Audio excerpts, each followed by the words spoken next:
leave that open from 3 a.m. to 7 a.m. That just gives these two ways of getting in. Right, no sense of Sebastian informed security not to open the gates at 3 o'clock, and Javier will open it when he comes in at 7 a.m. But Javier is gonna know tomorrow morning to open the gate. One more day, it'll last. We'll survive one more day. We'll tell him tomorrow. All right. We'll tell him tomorrow. So What about weekends? What's your idea for weekends? So let it open today? I mean tonight? No, tomorrow morning. Rather, I'm not going to call him tonight. Tomorrow it'll be the same, but the next day it'll be closed till 7 a.m. and then it will be opened by Javier. Okay, so. What about the weekend? Okay, the weekend, of course, security comes in at 10. When I was the head of security before, I used to volunteer that I used to open the gate by 8 o'clock in the morning, which I had the key. So I don't know if you guys want me to have the key, because I used to have the key for the back gate and the roof. Yeah, I agree with you. On the weekend, you volunteering to do it? Because I'm sure the board will agree. Yeah, as long as that would be written down, then I will open by 8 o'clock. You'll open it by 8 o'clock on the weekend? Right. Not earlier than that. Will that be a problem for anybody in the room? On the weekends now, 8 o'clock, 7 o'clock during the week? What happens when he's gone? Who? What do you mean when he's gone? I mean, if I die? You don't know, Sebastian. Sebastian will be here long after the rest of us are gone. I promise. Vacation, I mean. Yeah, well, if I die, of course I would be. I know he doesn't look it, but he's 264 years old. I know he hides his age very well. Okay. Thank you, Sebastian. Number three. I know that's in our docs, but some other things was changed by the board that is in our docs, so this should be no different. I don't see any reason to be the residents, unit owners, they're over here for a long time, okay, that the security knows who they are, and they ask the ID all the time, and all the time, they got to ask for ID. That's an harassment. Okay? So if you already know the people, okay, if I ask the ID once, Anything to say about that, Barbara? I know who they are. Why? Like the incident that happened last week, that should never happen. Okay? What incident happened last week? Huh? What incident are we talking about? Okay, the guy had to go back home to get his ID, which he already was over here in the daytime, exercise and everything, and everybody knows that he's a unit owner. But it doesn't matter. Did you know that gentleman? I understand. I was there. Right. I understand. What I'm saying is, okay, it's in our docs, okay? It's on our docs too, the parking space, they cannot be changed. But yet, it was changed by the board.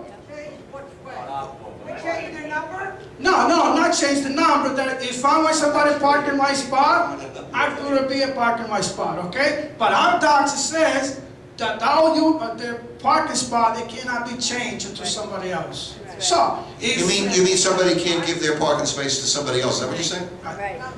Not legally. Right. They can allow anybody to park in their parking space because they own their parking space. Well, We already did that. You're What's talking wrong? about changing their parking space?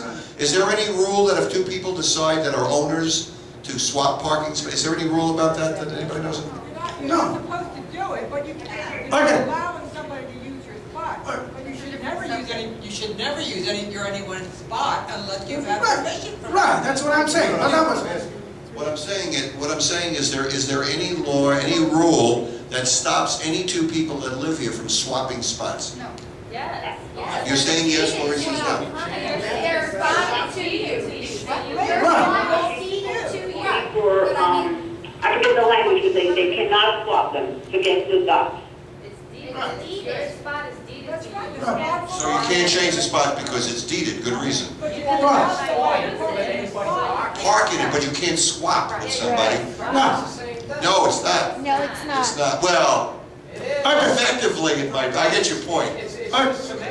Okay, so now... In other words, two people want to swap a spot, they don't swap the spot, they allow the guy to park, one guy to park in one. Yes, but that was already Technically, passed. remember, we do not tow cars unless the owner complains. Right. Okay. So Okay, I'm Barbara, not- did you want to add anything to this? So I'm not complaining, but what I'm Good. saying is, because that's already passed, I agree with that anyway. But if I want somebody to... I'm gonna ask you to wind it down, we're running out of time. Okay. Like I say, now you get a lot of the old time, you get Lou, you got Al Cow, put George or whatever, myself, they're over here a long time. Lou, can I see your ID? Can I see? All right, you already made the charge. Okay, Before Barbara answers, I told Barbara I wanted to check every ID all the time, okay? The reason for that is renters. This is not to hassle you, It's, okay? I want to make sure, you know, that's one of the ways we can find out who's renting if they don't have an ID. Harvey, who comes to use this gym every day is always the same people. The same 3 people, the same unit owners. The IDs are picture IDs, if I remember. I haven't looked at mine in ages. All right, so there's no So- problem with so who somebody comes giving over it here? to somebody else to use because it's a picture ID. Right. You can't, a unit owner cannot give, their guests their pass, they're supposed to have a guest pass. And the problem came in where I'm taking IDs also that I know them because I had a complaint. Because a unit owner had family members come in and I know her building department by heart. I can tell you where she lived and her number, everything, okay? And I didn't check her family member ID. She showed me the guest passes the first day they came. Usually when I come, they're already at the pool. I know who they are, so I write down, they're already at the pool, building so and so and so. I had somebody call me and say, I don't check their IDs. So now I have to check everybody's IDs because I guess that's called selective enforcement. But How about if we do this? How about And I know on a that daily happens. basis? How about on a daily basis, you don't check the same people that you recognize that you've already checked more than once in one day?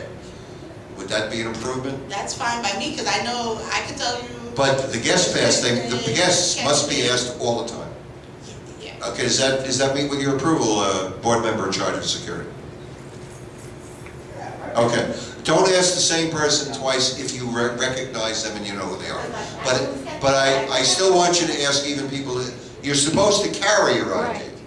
Grace is shaking her head yes, so I know I'm in the right ballpark here. You're required to carry your ID with you, therefore the security asking you for it is not a violation of rules. And if it's an inconvenience, we are an open community, and if you want anybody walking around here, we can waive the ID, but that's not what you want to do. Okay, so, So for the gate tonight, to let it open, and then tomorrow we'll tell Javier to start... tomorrow morning it will open, the guards will open it at 3, what do they do? They open it at 3. At 3, they open 3 a.m., they close Okay, at so, 10. but that's for tomorrow morning. The next morning, Javier will start the 7 o'clock thing. Okay. And this weekend, you'll start the thing. Right, I have to tell Javier tomorrow to give me a... Yeah, and the association appreciates your volunteering. Somebody else. Yeah, yeah. If in case of an emergency, if Javier cannot be here on any, Arrange with Javier if he can't be here to call you, it's straight out. okay? And make sure that you let security know that he's being appointed as a security. Do you hear, Barbara? I can. You'll take care of that, right? Okay, good. Next. Any more old business? We're just about to go to new business. We have less than a half hour. Old business, Jerry. By the way, I just want to reaffirm that Jerry is still in charge of the construction. He's the board member in charge of construction. And I asked him if he would coordinate his efforts with Mike Mooney as well. We settled the dog, the cat, the renters. I have some few things. Here's the microphone. We haven't settled the microphone problem that you keep forgetting. All right. Everybody tells me I talk too loud, I don't need a microphone. Okay. First, building 4, got a major repair on the elevator door. And I have 2 things here. I've checked with Javier. We have a quote, Bennett Welding Mobile and Shop for $450 to fabricate new sections of the door and repair it. I'd like to make a motion that we approve $450 for Bennett Welding to repair the door in building 4. Is this only the 5th floor? Only the 5th. The rest are okay? That's right. This is opposed to like, okay, this is as opposed to like a $3,200 quote to replace, right? That's Something what like Javier that. tells me. Okay, yeah. Okay. Yeah, I make a motion to accept it. I'll make a motion now. Okay, I made the motion, you second it? I'll second. He seconds it, good. All right. This is